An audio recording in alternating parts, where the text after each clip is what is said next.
नमस्कार सगळ्यांना. श्री स्वामी समर्थ. तर बघा, कुलदेवतेची नित्यसेवा कशी करावी याबद्दल आज थोडक्यात मी माहिती सांगणार आहे. तर बघा, जशी की आपण आपले स्वामी समर्थ महाराजांना गुरु मानून त्यांची सेवा करतो, त्यांची नित्यसेवा करतो, त्या पद्धतीनेच आपल्याला कुलदेवतेची देखील सेवा करायची असते. तर बघा, आपण जेव्हा केंद्रामध्ये जातो, तर त्यावेळेस देखील आपल्याला तेथे सांगितलेलं असतं, की कुलदेवतेची सेवा करा म्हणून. प्रत्येक महिलाला तर तेथे कोणत्याही समस्याचा जर प्रश्न आपण मांडला, तर तेथे प्रत्येकजण सांगतात, की कुलदेवतेची सेवा करा किंवा दुर्गा सप्तशतीचे पाठ करा. त्याने तुमच्या समस्या ज्या आहेत त्या दूर होण्यास मदत होते आणि ते आवर्जून आपल्याला मंगळवाराचा उपवास देखील करायला सांगतात. तर अशा पद्धतीने आपल्याला कुलदेवतेची सेवा करायची असते.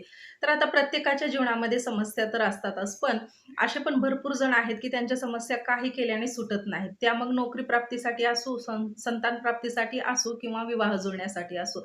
आता बघा, भरपूर जणांच्या घरामध्ये शिक्षण घेऊन बरेचसे म्हणजे मुलं-मुली तसेच बसलेले असतात, की त्यांना नोकरीच लागत नाही. अशा वेळेस बघा, तुम्ही कुलदेवतेची सेवा करून बघा. या समस्यावर तुमच्या मात होऊन तुमच्या ज्या काही समस्या आहेत, तर त्या सुधारण्यास मदत होते. त्यामुळे बघा, आवर्जून तुम्हाला कुलदेवतेची सेवा करायची आहे. तर कुलदेवतेची सेवा तुम्हाला दर मंगळवारी, शुक्रवारी आणि पौर्णिमेला करायची असते. दररोज केली तर अतिउत्तमच, पण मंगळवारी आणि शुक्रवारी तर तुम्हाला आवर्जून कुलदेवतेची सेवा करायचीच असते. पण दररोज जर तुम्हाला नित्यसेवा करायचीच आहे, जसं की आपण स्वामी समर्थ महाराजांचे 3 अध्याय आणि 1 माळ स्वामी समर्थ 11 माळी श्री स्वामी समर्थ या मंत्राचा जप करून सेवा करतो, म्हणजे नित्यसेवा करतो.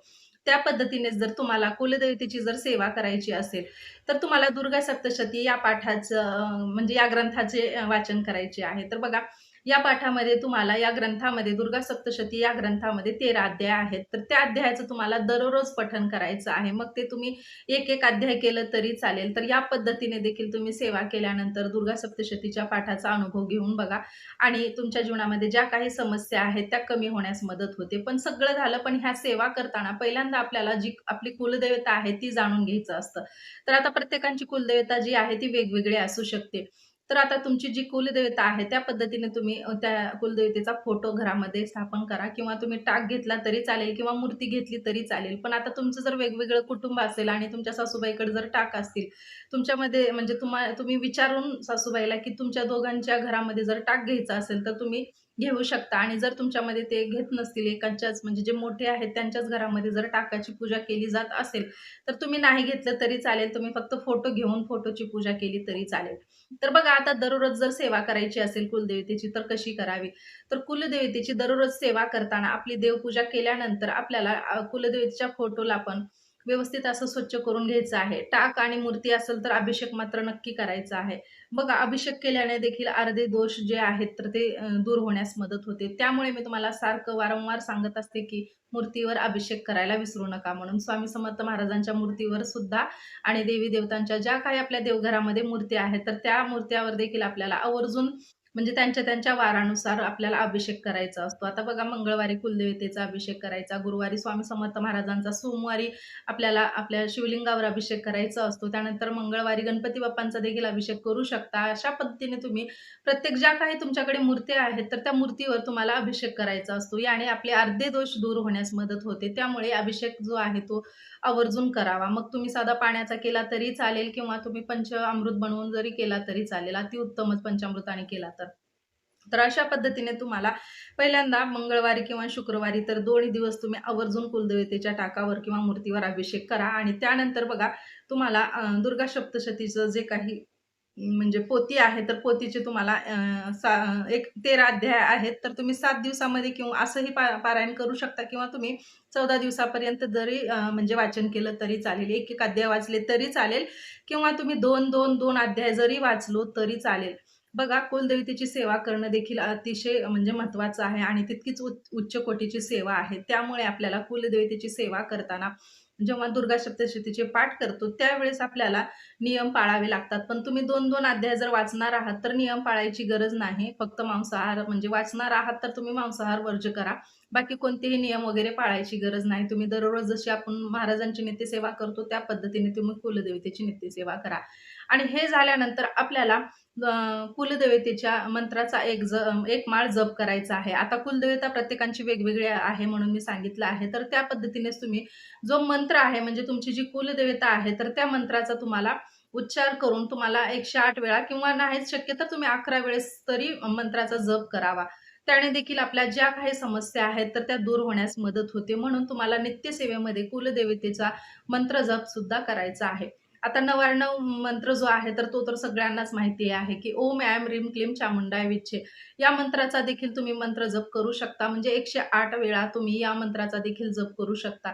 याने देखील तुमच्या जीवनामध्ये ज्या अडचणी आहेत त्या दूर होण्यास मदत होते. जर तुम्हाला म्हणजे पोथी वाचणं शक्यच नाही दररोज, तर तुम्ही आता 2-2 अध्याय जरी वाचायला वेळ नसेल तुम्हाला, तर तो तुम्ही आवर्जून 11 वेळेस ओम ऐं ह्रीं क्लीं चामुंडाय विच्चे या मंत्राचा जप करून तुम्ही नित्यसेवेमध्ये तुम्ही या जपाचं देखील म्हणजे जप देखील केला तरी चालेल. तुम्ही दररोज न चुकता 11, 21 किंवा तुम्ही 108 म्हणजे एक माळ जरी केली, तरी तुमच्या जीवनामध्ये ज्या काही समस्या आहेत, तर त्या दूर होण्यास मदत होते. त्यामुळे तुम्हाला कुलदेवतेची सेवा नक्की आवर्जून करायची आहे. तर याने तुमची संतती प्राप्तीची जी समस्या आहे, ती दूर होण्यास मदत होते किंवा ज्यांचे विवाह होत नाही अशांनी देखील त्यांनी स्वतः देखील या मंत्राचा जप केला. दररोज तुम्ही न चुकता एक माळ ओम ऐं ह्रीं क्लीं या मंत्राचा ओम ऐं ह्रीं क्लीं चामुंडाय विच्चे या मंत्राचा जर जप केला तुम्ही न चुकता ज्यांचा विवाह होत नाही त्याने, तर त्यांच्या विवाहाचे योग जुळून येतात आणि त्यांच्या जी समस्या आहेत त्या दूर होण्यास मदत होते. याने आपल्या घरामध्ये जी काही वादविवाद होतात, ज्या काही कटकटी होतात, तर त्या देखील दूर होतात. बघा तुम्ही तुमच्या जीवनामध्ये ज्या काही अडचणी आहेत त्या सुधारण्यास मदत होते. त्यामुळे आपल्याला कुलदेवतेची सेवा करायची आहे आणि अशा पद्धतीने नित्यसेवा आपण आपल्या कुलदेवतेची करू शकतो. त्यानंतर बघा एखाद्या पौर्णिमेला तुम्ही कुंकुमार्चन किंवा तुम्ही म्हणजे देवीचे टाक असेल तर टाकावर करा किंवा फोटो असेल तर फोटोवर देखील तुम्ही कुंकुमार्चन आवर्जून करा. मग त्यामध्ये तुम्ही पौर्णिमेचा दिवस जरी निवडला तरी चालेल. त्यानंतर बघा दुर्गाष्टमी जेव्हा असते त्या दिवशी देखील तुम्हाला कुंकुमार्चन करायचं आहे. तर अशा पद्धतीने तुम्ही प्रत्येक म्हणजे देवीच्या जो वार आहे किंवा जो म्हणजे सणवार आहे, तर त्या दिवशी तुम्हाला कुलदेवतेची अशा पद्धतीने सेवा करायची आहे आणि वर्षातून एखादी किंवा 2 वेळेस तुम्हाला कुलदेवतेच्या मूळ स्थानी जाऊन त्यांचा कुळाचार करायचा असतो. म्हणजे त्यांची पूजा करायची असते, त्यांची ओटी भरायची असते. तर आता ओटी कशी भरावी? तर बघा ओटी भरताना कुलदेवतेची आपल्याला खणा नारळाने ओटी भरायची असते. तर आता खणा नारळाने ओटी भरताना तुम्ही त्या ठिकाणचे जरी नारळ घेतलं तरी चालेल. पण एवढं लक्षात ठेवायचं, की ते तुमच्या स्वतःच्या पैशाने घेतलेलं असावं. नाही की दुसऱ्याने कोणीतरी तुम्हाला साडी वगैरे दिली आहे आणि तेच तुम्ही देवीसाठी घेऊन गेला आहात. असं न करता तुम्ही स्वतःच्या पैशाने खर्च करून तुम्हाला देवीसाठी साडी घ्यायची आहे, ब्लाउज पीस घ्यायचा आहे, नारळ घ्यायचा आहे. त्यानंतर गजरे भेटतात, तर तुम्ही देवीला आवर्जून मोगऱ्याचा गजरा अर्पण करू शकता. त्यानंतर बघा जे सौभाग्याचं वाण आहे, त्यामध्ये हळदी-कुंकू, बांगडी, मंगळसूत्र, जोडवी तर या देखील वस्तू तुम्ही देवीला ओटीमध्ये देऊ शकता, दान करू शकता. तर याने देखील तुमच्या घरामध्ये ज्या काही समस्या आहेत, तर त्या दूर होण्यास मदत होते. त्यामुळे देवीला जेव्हाही ओटी भरतो, त्यावेळेस त्यावर आपल्याला हळदी-कुंकू, मंगळसूत्र, जोडवी तर आता जोडवी, मंगळसूत्र चांदीचं, सोन्याचं नाही, जे म्हणजे तिथं भेटतं आहे, तर ते तुम्ही घेतलं तरी चालेल. तर हे तुम्ही घ्यायचं आहे आणि त्यानंतर हिरव्या बांगड्या पण घ्यायच्या आहेत. हिरव्या बांगड्या पण देवीला अतिशय प्रिय आहेत. त्यामुळे देवीला हिरव्या बांगड्या आवर्जून ओटीमध्ये भरायचं आहे आणि ओटी भरण्याचं जे साहित्य आहे, तर ते साहित्यामध्ये तुम्हाला तांदूळ घ्यायचे आहेत. हळदी-कुंकू, तांदूळ, हळकुंड आणि बदाम. बदाम जो आहे तो म्हणजे अख्खा बदाम घ्यायचा आहे, न की तुटलेला बदाम घ्यायचा. म्हणजे न तुटलेला बदाम घ्या आणि त्यानंतर त्यामध्ये हळकुंड घ्यायचा आहे, खारीक घ्यायचा आहे, खोबराचा एखादा म्हणजे खोबरं अख्खं म्हणजे अर्धा जो तुकडा असतो तर तो घेतला तरी चालेल किंवा एखादा मोठा खोबळा जरी तुम्ही घेतला तरी चालेल. तर अशा पद्धतीने देवीची ओटी आणि सुपारी आवर्जून सुपारी भरायची आहे ओटीमध्ये. तर या पद्धतीने तुम्हाला देवीची ओटी भरून, देवीचा कुळाचार करून, त्यांची ओटी भरून त्यांच्या समोर तुम्ही प्रार्थना करून, की माझ्यावर ज्या काही समस्या आहेत, तर त्या देवी माता समस्या दूर कर म्हणून तुम्ही त्यांचा आशीर्वाद घेऊन यायचा आहे आणि या पद्धतीने देवीची ओटी भरून त्यांचा मान-सन्मान करून मग तुम्ही घरी यायचं आहे. तर असं तुम्ही वर्षातून एखाद्या वेळेस किंवा 2 वेळेस केलं तर अतिउत्तमच. तर असं केल्याने आपल्या कुलदेवतेचा जो आशीर्वाद आहे तो आपल्यावर सदैव असतो आणि आपल्या जीवनामध्ये ज्या काही समस्या आहेत तर त्या दूर होण्यास मदत होते. तर बघा आता आपण जेव्हा म्हणजे घरामध्ये प्रत्येक देवांची सेवा करतो, पण सगळ्यात अगोदर असंही म्हणतात, की पितरांची सेवा करावं लागतं आणि त्यानंतर कुलदेवतेची आणि मग आपल्या गुरूंची, मग देवतांची अशी सेवा करूनच मग देवपूजा आपली जी आहे ती फळाला पावते असं म्हणतात. त्यामुळे आपण न चुकता कुलदेवतेची आणि आपल्या पितरांची सेवा घरामध्ये करावी लागते. तर याने देखील आपला जो ग्रहदोष आहे किंवा आपल्या घरामध्ये जो काही दोष लागलेला आहे, तर तो दूर होण्यास मदत होते आणि आपल्या जीवनामध्ये ज्या काही अडचणी आहेत, तर त्या अडचणीवर मात म्हणून तुम्ही या सेवा करू शकता. आणि खरंच आपण कुठेतरी हे विसरून गेलेलो आहोत, की आपण आपल्या कुळदेवतेचा देवताचा किंवा देवीचा आपण कुळाचार करत नाहोत, आपण त्यांची सेवा करत नाहोत. याने देखील आपल्या जीवनामध्ये भरपूर साऱ्या समस्या उद्भवतात. तर या पद्धतीनेच मला तुमच्यासोबत थोडक्यात माहिती शेअर करायची होती आणि आवर्जून तुम्ही न चुकता दर पौर्णिमेला आणि शुक्रवारी आणि मंगळवारी दुर्गा सप्तशती या ग्रंथाचा एक तरी पाठ करावा. ग्रंथ अगदी छोटा आहे आणि तुम्ही या पाठाचं फळ भरपूर सारं मोठं आहे. त्यामुळे तुम्हाला न चुकता आवर्जून या 3 दिवसात तरी म्हणजे मंगळवार, शुक्रवार आणि पौर्णिमा या 3 दिवशी तुम्हाला दुर्गा सप्तशती या ग्रंथाचं पठण करायचं आहे. तर आवर्जून पठण करा आणि आपल्या जीवनामध्ये ज्या काही समस्या आहेत त्याचं निवारण म्हणून तुम्ही या सेवा करा. तर आयुष्याचं सोनं होण्याइतकं हे म्हणजे फळ आहे.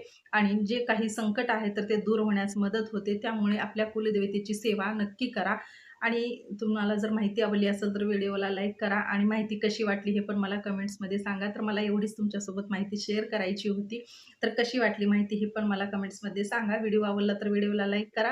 चॅनलवर जर नवीन असाल तर चॅनलला सबस्क्राईब करायला विसरू नका आणि भेटूया अशाच माहितीसोबत आणि अशाच सेवेसोबत. तोपर्यंत सगळ्यांना धन्यवाद आणि हा व्हिडिओ पाहिल्याबद्दल पण तुमचे सगळ्यांचे मनापासून आभार. श्री स्वामी समर्थ.